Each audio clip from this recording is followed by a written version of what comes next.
Hey, Isabel, this is unexpected, but could you come over and get your stuff, please? What's going on? Why do I need to suddenly retrieve my belongings? Where are you right now? Are you still at the grocery store? I had a few errands to run in town, but I'll be heading home shortly. Why do I have to come and get all my stuff? I want you to take your belongings and leave our house. I've already taken them outside, so please come and pick them up. Wait, what? You said you finished your errands, right? Now you can come over and get your stuff. I've almost finished bringing everything outside. Please hurry and pick it all up as soon as possible. I don't want your things to be left out there for too long. Please, could you explain why my stuff is outside? I don't understand what's happening. Well, my little sister Jenny and her daughter Amy have been going through some tough times lately. Yes, I know them. Are they okay? Amy is having a hard time adjusting to her new elementary school and making friends. Didn't she just transfer schools recently after Jenny's divorce and move? It's only been about a month, right? I'm sure she'll get used to the new environment and make friends soon. What are you talking about? It's just an elementary school. It shouldn't take that long to make friends. She should be making 10 new friends every day. Do you really think that's how it works? Of course. Kids make friends easily. But Amy hasn't made a single friend yet, and Jenny is getting really worried. So we decided that Amy should transfer to the school where Mary goes. I think they'll get along well. I guess that could be a good idea. I'm happy for you and Jenny, but how does any of this relate to my stuff being left outside? Well, if Amy is going to transfer schools, they need to live closer to us. I suggested they live with me. Without discussing it with me. I can't believe it. It would save them a lot of money to live with me, and we don't have much space. So I want you to leave and take all your belongings with you. This is absurd. It's my house too. You have recently transferred to a new office far away, right? Complaining about the long commute. I thought it might be the perfect chance for you to find a new place closer to work. So you want us to live apart now? Yes, that's precisely what I mean.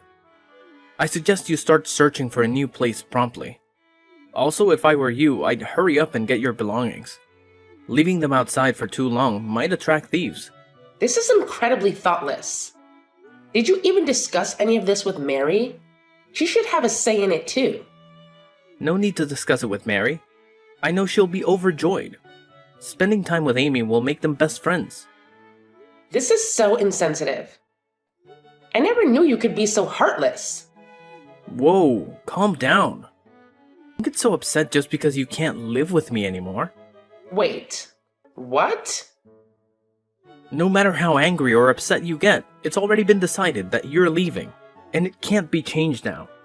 Jenny and Amy are moving in today, so you're no longer welcome here. Got it? My sister has been through a lot, and I want to help her out. I hope you can find a new place soon. Don't worry, I already found a place to live. You did? That was quick.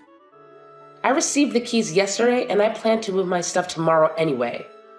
Well, that's great. I'm glad you found a place already. I guess you were tired of the long commute to work every day.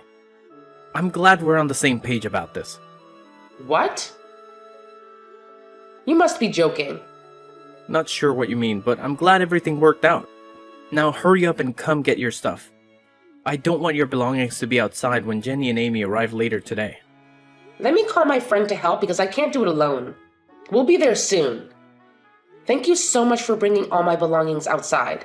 It'll save me a lot of time. I'll be moving out today just as you want. Hi, Isabel.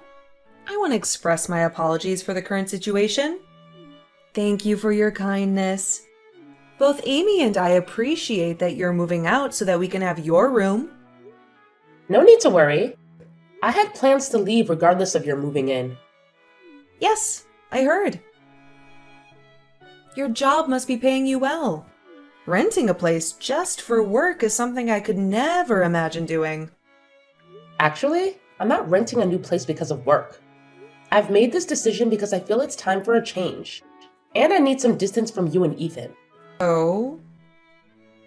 What brought this on all of a sudden? It seems like Ethan prioritizes you and Amy more than his own wife. And that's been bothering me. So I decided to move out. Isn't that what Ethan and you want? Why do you seem so angry? Is this about what happened the other day? Are you upset because I invited Ethan to Amy's birthday party? Seems a bit pathetic, if that's the reason. Please don't dismiss it like that. We had a family picnic planned at the park that day. But you called Ethan and asked him to buy presents for Amy since you had forgotten. I really couldn't understand what you were thinking when you acted like that. It was disappointing. I had no other choice. I don't own a car, and Ethan was the only person available to help. Ethan chose to prioritize buying presents over our family outing, and ended up spending nearly $200 on the gift for a young child. Stayed at the party and didn't come back home till the next morning. Mary was very upset. She was looking forward to spending the day together. I understand it was disappointing, but it was just a picnic. Amy's birthday is more important. Seriously? I heard that you still went ahead with the picnic and took a framed picture of Ethan. Sounds like you had a great time. Yes, that was his idea, claiming it was similar to spending the day as a family. It felt like a joke. I truly am sorry. Raising Amy as a single mother after my divorce has been challenging. You should feel sorry for me too. I can empathize with the difficulties of being a single mother, but some choices led to that situation. Your infidelity played a part which isn't easy to overlook. What? Are you serious? It's the truth. Raising Amy alone might be tough, but it's a consequence of your actions. You also sought custody for child benefits, and it gives the impression that you made questionable choices. How dare you? Just because you're my brother's wife doesn't mean you can speak to me however you want. He is protective of me. I understand that, but Ethan is my husband and our child's father. He has other responsibilities, and I'd appreciate it if you stop relying on him for everything. Shut up, loser. Excuse me? Don't you think Ethan cares about you too much? Of course he cares about me. I'm his sister after all. I'm his #1 priority. If that bothers you, maybe you should consider a divorce. Seriously? You mean that? Since you're going to live separately now, getting a divorce might be best. I can even help with the paperwork. You've got to be kidding me. My brother and I have always been close since we were kids. You're just his wife. Don't try to take him away from me. Anyway, I'm grateful that you left so we could live there. Hey, Isabel, when do you plan to return home? Excuse me? The laundry and dishes are starting to pile up. Can you please hurry up and come clean this place? Why am I the only one responsible for cleaning? I thought we agreed that I was moving out. Who cares if you moved out or if we're living separately? You're still my wife, and you should come home on weekends to help with the housework. It's your responsibility. Are you serious? In an ideal world, I'd want you to stop by after work every day and help out. But I'll settle for weekends. I'm being kind here. You're welcome. You must be joking. We're family, right? We should spend some time together at home on weekends, and you can do the housework when you visit. I'm just speechless. What's wrong? You made me move out of our home so that your sister and her daughter could live there. Now you want me to come home only on weekends to do the housework? Yes, it works out great for all of us. I'll be looking forward to having you over. You're still my wife after all. I expect you to do the housework, and that is normal. Well, I'm not your wife anymore, by the way. Why should I do the housework when I don't even live there anymore? I've finally settled into my new place. I'll come over one last time to pick up my daughter, but I won't do any of your housework. Maybe you can ask your sister for help. Wait, what do you mean? You're not my wife anymore? We aren't divorced. Actually, we are divorced. I've already sent in the paperwork. I've had enough of you. What are you talking about? You can't just go and divorce me without me knowing about it. Do you remember Mary, our daughter? She told me that she had been crying every night for the past 6 months. She kept saying that her dad didn't love her anymore, and that she didn't want to live with him anymore. Really? It seems that you never noticed because you were too busy with your sister, barely spending any time at home and constantly with her. Wait a minute. You're saying that you want to get a divorce just because of that? I always told you how much I care for my sister. We lost both our parents when we were young, and I'm the only person she can depend on. Yes, I know about all of that, and it's a great thing that you guys have a strong bond. Right? So I don't see what the problem is. The problem is that you've taken it too far. Wait, how? I've told you many times before. I've had enough of you and your sister. I can't stand it anymore. Actually, it was Jenny who suggested the divorce. She even helped me with the whole process. Jenny helped you with the divorce? Yes. She was the one who suggested it and gave me the paperwork with your signature on it. I had no idea it was forged. And you handed those divorce papers in? Yes, I did. Everything went smoothly and we are officially divorced now. No way! You've got to be kidding me. How could you get a divorce without my permission? That's illegal. It wasn't me. If the name was forged, then it was your sister Jenny who did it. You should be angry at her, not me. If it's really illegal, maybe we should involve the police. Just stop. How can you be so cold-hearted? Just because I spent a little time with my sister. You want a divorce? Are you stupid? Not at all. I think you guys are the ones being unreasonable. What did you just say? Fine, let's get divorced. Maybe you'll have some sympathy for Jenny. Once you realize how hard it is to be a single mother. Don't come crying to me then. As I told you earlier, we're already divorced. So way ahead of you. Well, I'm going to come over to pick Mary up. Hey, I'm really sorry that our situation led to your divorce. Don't worry about it at all. Getting a divorce was something that I had been considering for quite some time. Yeah, I kind of had a feeling that it was on your mind. Yes, I started contemplating it last year, actually. Wow. That's quite a long time to be thinking about getting a divorce. It gave me ample time to reflect and plan for the future. During that period, I began searching for a new place to live and saved up some money. So I'll be completely fine. Please don't concern yourself with my well-being. You and Ethan live your lives as you wish. Okay, I understand. We'll cherish our time together. I'm glad to hear that. I'm sure you both will find happiness. There's something I forgot to mention. Since you and Ethan are divorced now, could you please refrain from relying on him? I heard you tell him that you don't need any help raising Mary anymore. So please, don't come back to ask for help with her or for her tuition in the future. Rest assured, I don't plan on seeking any assistance. Great to hear that. That means Ethan's entire salary will be available for Amy and me. He listens to everything I say and buys me everything I want. I'm planning to ask him to cover our living expenses and Amy's college tuition down the line. Well, I hope his salary is sufficient for all of that. I believe he earns around $1,000 a month, right? Wait, what? Also, Jenny, you are currently unemployed, right? I'm curious how both of you will manage with just $1,000 a month. And considering the tuition costs, I'm not entirely sure if that amount will be enough. Wait, seriously? Ethan only earns $1,000 a month? Ethan actually got a new job last year. And it was partly for your sake too. Remember how you've been asking for his help, regardless of whether it was the weekend or not? Well, he couldn't assist you on weekdays if he kept working at his old company. So he decided to leave to be available when you needed him. The new company he joined offered flexible hours, but due to your frequent requests for help, he barely had time to focus on his work.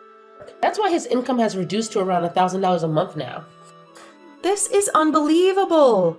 I thought Ethan was making much more than that. How could he afford to buy expensive gifts for Amy? And treat me all the time? Given that he didn't have to pay for living expenses, he had the freedom to spend the remaining money as he pleased. What? So you were covering everything else? Yes, I was paying for everything. Our living expenses, rent, and more. Now that we are divorced, I wonder who will be taking care of all of those expenses. I still can't believe it. As I mentioned earlier, I don't intend to seek help in raising Mary or paying for her tuition in the future. I've been taking care of everything for the past few years, so I'll manage just fine on my own. Frankly, it's quite amusing that you would think I would rely on him for anything. Please, wait. I was under the impression that Ethan was earning around $4,000 a month. Not even close. Even at his last company, I believe he was making around $3,000 a month there. But now it's just $1,000. Well, anyway, I hope you guys enjoy living together. Hey, Isabel. Let's get remarried and live together again. I finally realized how much you mean to me. What? What are you talking about? Please, just hear me out. Jenny told me she's going to remarry. She said that means she doesn't need me anymore. Actually, she wants nothing to do with me. Well, once she gets married, she might not need you anymore and her husband can take care of her. How could that be possible? I can still take care of her. And on top of everything, she doesn't even want to introduce me to her husband. Can you believe that? She's embarrassed because of how little I earn. She plans to pretend that I don't exist when she starts her life with her new husband. That's a bit sad. I almost feel sorry for you. It is sad. What happened to all the times I helped her? Now she just plans to pretend I don't exist. Isn't that ridiculous? Ridiculous is a good word for it. Thank you! Finally someone who understands how I feel. You really are the person I'm destined to be with. I'm really down because of how Jenny has treated me. But it made me realize something so important. The person I should be giving my attention to is you. So let's get remarried. We can live happily together. Me, you, and Mary. Don't even think about getting back together. We will never, ever get back together again. But it must be so difficult raising our daughter all by yourself. Mary must be sad too, without her father. You both moved from our big house to a small apartment. Don't you want to live comfortably in a big house again? What are you talking about? I mean, I would gladly welcome you both back to the house now. Let's live together and enjoy life as a family. We can go on picnics at the park every week. I don't want to go back to the old place with a mean person. What? That's what Mary just told me. So I don't think we're going to be moving back. What does she mean by mean person? What lies have you been telling Mary? I haven't been telling her anything. She's been calling you that for the past few months on her own. Guess she probably started calling you that because you seemed more interested in Jenny and Amy. She might have learned the word at school. It's probably the only insult she knows. Why didn't you tell her she's wrong? Why would I do that? I don't think she's wrong at all. In fact, I completely agree with her. Really? That's absurd. Well, whether you accept it or not, that's the truth. You can enjoy life on your own. A mean person, Mary and I are going to live happily together in our new place. Goodbye. After divorcing my ex-husband, he tried very hard to convince me to remarry him, but I was determined not to let that happen. He even brought our daughter into the discussion, hoping she would persuade me. But she didn't need a father like that. After his younger sister married a wealthy man, she cut off all contact with him, even denying him as her brother. This made my ex-husband even sadder and more disappointed. After some time, he regained his spirits and focused on his career, which stabilized, and his salary improved. He pleaded with me to let him meet our daughter, and after careful consideration, I decided to allow him to see her once a month. During these visits, he showed great care and only focused on playing with our daughter without neglecting her. I know he deeply regrets his past mistakes and is trying to make amends. He also brings gifts for me during these meetings, but I still feel quite hesitant to accept them. I will give myself, our daughter, and even him more time to think about the possibility of remarriage.